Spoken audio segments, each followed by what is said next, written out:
ہماری دوسرے نمبر کی بہن محترمہ عتیقہ خاتون صاحبہ مدظلہما جو دیوبند ہی میں رہ گئی تھی، ان کے شوہر جناب منشی بشیر احمد صاحب مرحوم کا جو دارالعلوم دیوبند کی انتظامیہ میں ملازمت کرتے تھے، وہاں انتقال ہو گیا اور حضرت والد صاحب رحمۃ اللہ علیہ نے انہیں عدت گزار کر پاکستان بلا لیا، اور وہ بھی اپنی 3 بیٹیوں کے ساتھ لاہور آ گئیں اور پھر ہمارے ساتھ ہی کراچی پہنچی اور جیکب لائن کے کوارٹر ہی میں ایک حصے میں مقیم رہیں۔ جیکب لائن میں ہمارا قیام تقریباً 2 سال رہا۔ اسی دوران میری بڑی بہن محترمہ حسیبہ خاتون رحمۃ اللہ تعالیٰ کا نکاح ہو گیا اور وہ رخصت ہو کر سسرال چلی گئیں۔ جیکب لائن کے یہ کوارٹر سرکاری ملازمین کے لیے بڑی معمولی معیار پر بنائے گئے تھے، جن کی دیواریں بھی چھوٹی تھیں اور چوروں کو رات کے وقت ان پر چڑھ کر گھروں میں کود جانے میں کسی دقت کا سامنا کرنا نہیں پڑتا تھا۔ چنانچہ اس گھر میں چور بہت آیا کرتے تھے، لیکن اس وقت چور بھی غیر ترقی یافتہ ہوتے تھے، اس لیے چپکے سے گھر میں کودنے کے بعد کوئی چھوٹی موٹی چیز ہاتھ لگ جاتی تو اسی کو غنیمت جانتے تھے، اور اگر انہیں شبہ ہو جاتا کہ کسی گھر والے کی آنکھ کھل گئی ہے تو جس آسانی سے آتے ہوئے دیوار پھاندی تھی، اسی آسانی سے دیوار پھاند کر واپسی چلے جاتے تھے۔ اس طرح چھوٹی موٹی چوریاں ہوتی رہتی تھیں، لیکن ایک مرتبہ ایسا ہوا کہ حضرت والد صاحب رحمۃ اللہ علیہ نے حج کا ارادہ فرما لیا اور اس کی تمام کارروائیاں مکمل کر کے جہاز کا ٹکٹ، پاسپورٹ اور شاید غیر ملکی کرنسی بھی ایک بڑے سے بٹوے میں رکھ لی۔ رات کے وقت جب سب سوئے ہوئے تھے، ایک چور آیا اور خدا جانے کس طرح وہ بٹوا اٹھا کر لے گیا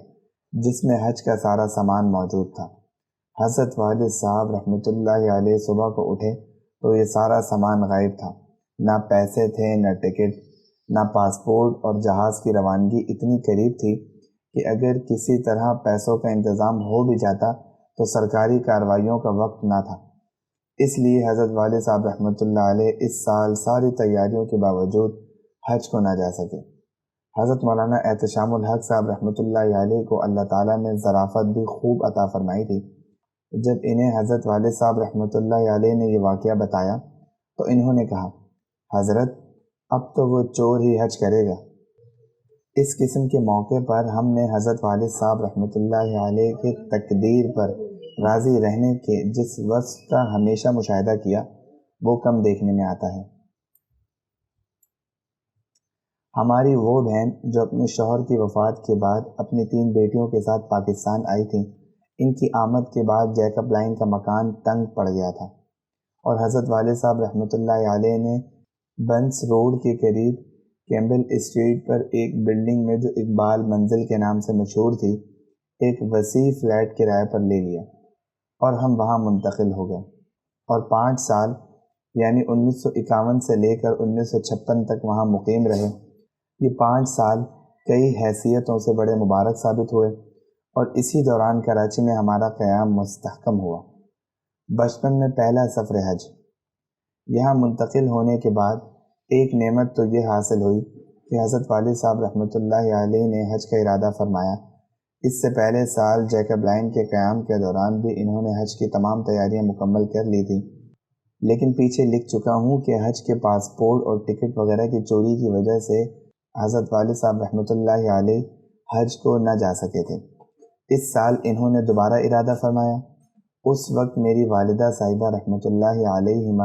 اور ہمارے بھائی جان جناب مولانا محمد ذکی کیفی صاحب مرحوم بھی سفر میں ساتھ ہو گئے۔ میری عمر اس وقت 8 سال تھی اور والدہ صاحبہ کا کوئی سفر میری بغیر ممکن نہیں تھا، اس لیے مجھے بھی اس چھوٹی سی عمر میں سفر حج کی سعادت نصیب ہو گئی۔ چنانچہ 31 جولائی 1951 کو ہم اس مبارک سفر پر روانہ ہوئے۔